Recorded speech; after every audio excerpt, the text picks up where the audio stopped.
mummies' curse, love, and betrayal in ancient tombs. I was known as Ankhesenamun. Thousands of years ago, I served as a priestess of the goddess Isis, my body and soul sworn to her. Nothing came between me and my goddess, until I fell in love with him. Plague came to Egypt and he was one of the people it killed. But for you, death was only the beginning. Your soul lived on. You were reborn in the bodies of other women. You were reborn in my body, reborn as a voice in the back of my mind, as a friend I turned to when I felt alone. I loved you, and then you betrayed me. You stole my body, left me powerless. You had Forrest alone. You betrayed me for him. Bound and seated upon a stone dais, I looked up as the shadowy figure of Imhotep approached. His face was obscured by a dark mask, but I recognized his regal bearing. Imhotep, I whispered. Ankhesenamun, he says, his voice smooth as silk. My love, we are together again.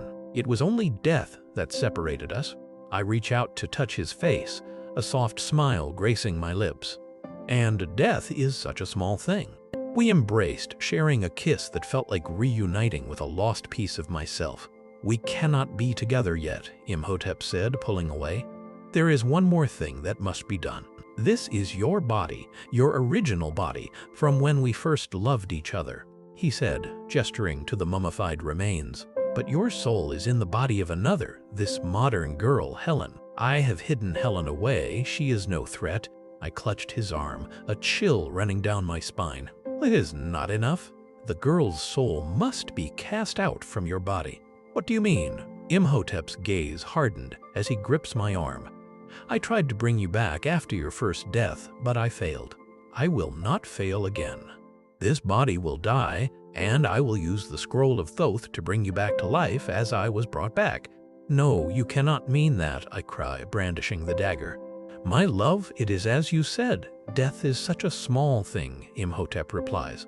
I am a living person. You cannot kill me. It is only a moment of pain, and then you will rise anew, wholly yourself. Helen will be gone, nothing but a memory. My body died, but my soul did not.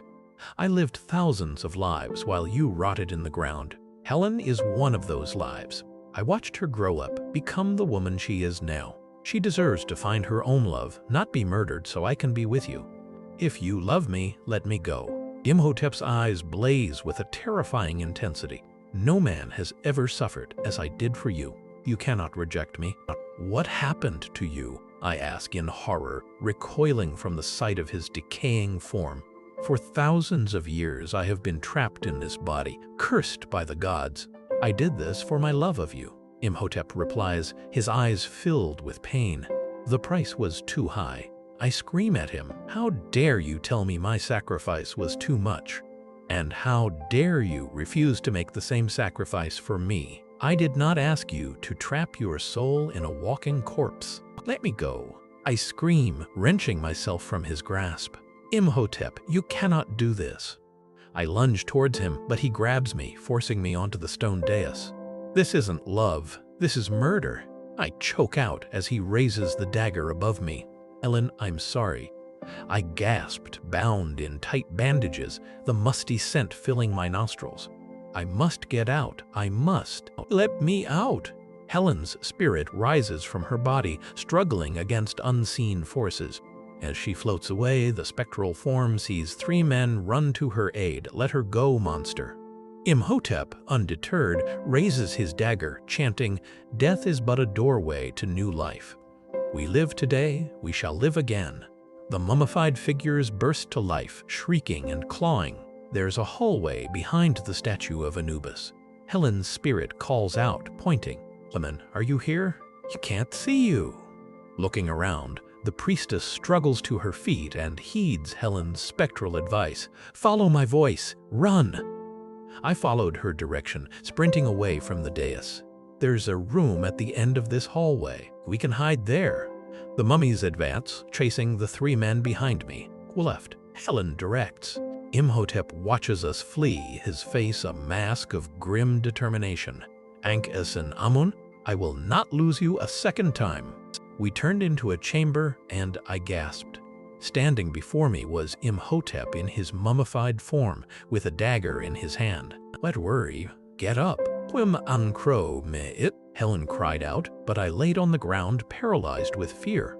"Can't, I scream. "Isis, help me. Help me face this evil." Imhotep raised his dagger, determined to kill me. But at the last moment, a surge of divine energy emanated from the Isis statue, striking Imhotep with blinding force. The power surged through him, causing him to stumble backward. "Imhotep," I gasped as Helen watched in awe. "Ankh-Ezen," he groaned. The divine energy intensified, tearing at his mummified form. He screamed as his body began to disintegrate, his bones shattering and scattering across the floor. I watched, horrified, as Imhotep crumbled into dust before my eyes. Meanwhile, the three men battled the remaining mummies. With a final, desperate strike, the mummies collapse, reduced to lifeless heaps. Dr. Jekyll approaches, surveying the scene. It appears Ardith Bey has met his end. "Helen, I'm sorry. I should have seen what he'd become." I sit amidst the dust that once was Imhotep, my head bowed in sorrow. "What will you do?" Helen asks, her voice soft. "Your body is your own, Helen. Isis will take me home now." Helen replies, "I know your struggles, that you have spent much of your life longing to belong, to be whole and less complicated. I have seen your kindness and compassion, your stubbornness and bravery. There is no one like you, Helen, and that is the root of your strength." I understand that now. Helen and I share a heartfelt embrace, a bittersweet goodbye. "I'll never forget you," she whispers. Just then, Daniel rushes into the chamber calling out, "Helen." Grabbing my arm, he asks anxiously, "Are you safe?" "This where's Ardith Bey?" "Dead forever this time," I answered, with a steely determination in my voice, as he pulled me into a close embrace. Our story finally comes to an end.